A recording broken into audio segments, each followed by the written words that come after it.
Hey, it's me, Dorothy from thedotspot.net. So today we're chatting sex hazards, and you've sent in some concerns for me to comment on, and there are a few, so let's get stuck in. Can I break his penis? Well, sure you can, though it's less of a break and more like a tearing rupture.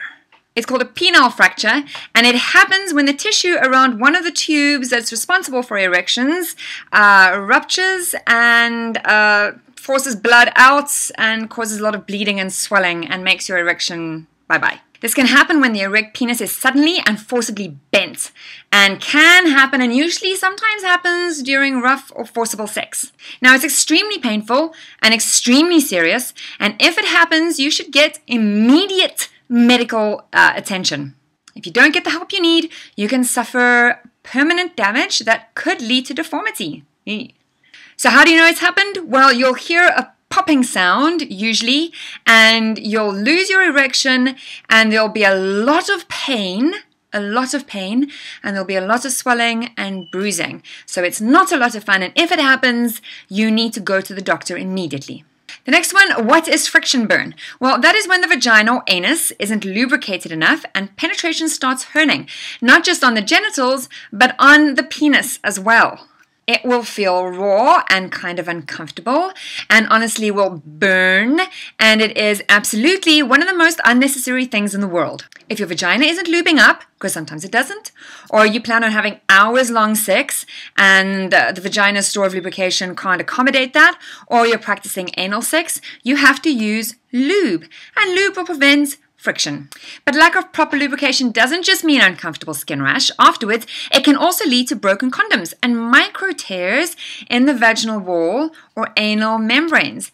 And so it's really just not great for sexual health either.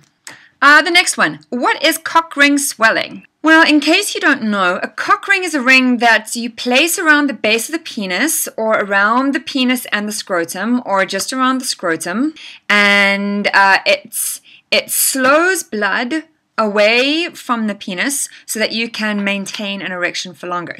And they can be loads of fun, but if they're left on for too long, for like example, you want to use them during the day for long office hours, or you fall asleep with them on, it can cause a swelling, like a really bad swelling as the blood collects in your penis, and it is very uncomfortable and very unhealthy. You know those stories about how they take little lamb's tails off the lamb, they put like a little ring around it and leave it there until it gets gangrenous and then falls off? Well, just saying. Basically, the ring should slide on easily when you're flaccid and remain comfortably in place when you're erect. And you need to take it off the moment you're done.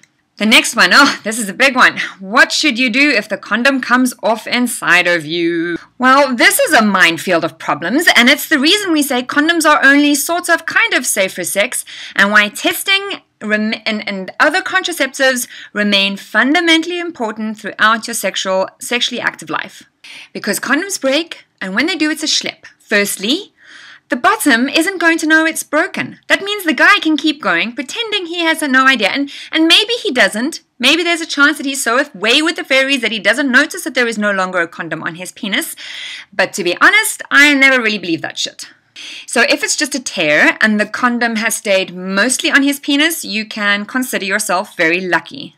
What is not great is when you have a condom that is stuck inside your vagina or in your anus and you cannot get it out yourself. Either he will have to help you dig it out, or you'll have to go and get a nurse who can help poke around and pull it out, because you can't leave that stuff up there.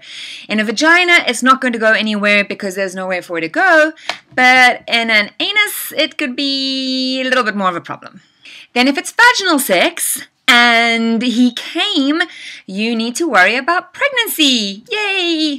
If he came and you're not using any other contraceptives, that means you have to go to the nearest chemist and take the morning after pill. And then the best bit, depending on how well you know and trust your partner, and how well and you know and trust their status, you need to go and get tested. And that's why it's best to make sure you're backed up with other contraceptives, or that you know about the morning after pill, and that you get yourself tested.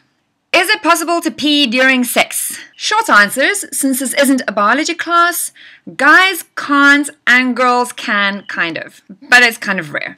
The bladder is super close to the vagina, so any sort of like poking and prodding around in the area is going to make some ladies feel like they need to pee, even if they don't. How can you prevent queefing during sex? Well, if you don't know what queefing is when trapped air inside the vagina comes out and it makes a sort of farty sound. It's perfectly normal and it'll probably make you laugh because it's kind of sounds weird. So can you stop it from happening? No, because if your guy is busy thrusting his penis and a lot of air into you, or like fingers, lots of fingers are going in, lots of like crazy thrusting movements, there's going to be air that goes in there and that air needs to come out. So it's not like a gas that's produced by your body. It is a gas that is put into your body and then needs to come out. So the best advice is, if it is happening a lot, that you need to maybe change your position. Maybe he can not thrust so wildly and cause a hurricane in your vagina. And obviously when it happens, you just gotta laugh it off. You know, it's life. It's life. Just laugh it off. Is it dangerous to have sex with pierced genitals? Well, not technically, because there won't be any sharp edges to genital piercings.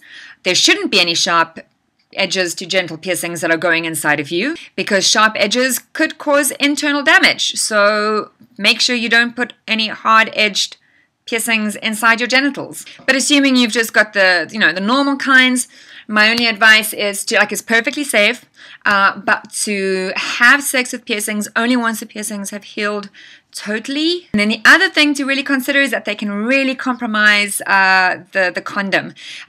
So what I've heard people suggest is that you should put lube on the jewelry before you put the condom on, and then you can use more lube so that there's no friction against the metal and the condom, that it just kind of like slides over it. And then what if we get stuck? Can people get stuck? Well, yeah, you can. It's called penis captivus. For real, it's like some kind of Harry Potter sex problem. But it's really rare, and some people still don't believe it happens, but there are people who have experienced it. And basically what happens is that the vaginal muscles contract, and while they've contracted, the penis becomes more engorged, and then it gets difficult to release. And it's not a big deal. If it happens, it's pretty rare, but if it does happen, the idea is, you relax. You just try and relax, don't stress out. You use lots of lube. But the reason that we know people have these experiences is that because they sometimes have to go to hospital, which is just awkward for everyone involved. So there you have it, your sex hazards explained, and I hope it helped. And until next time, happy days, bye!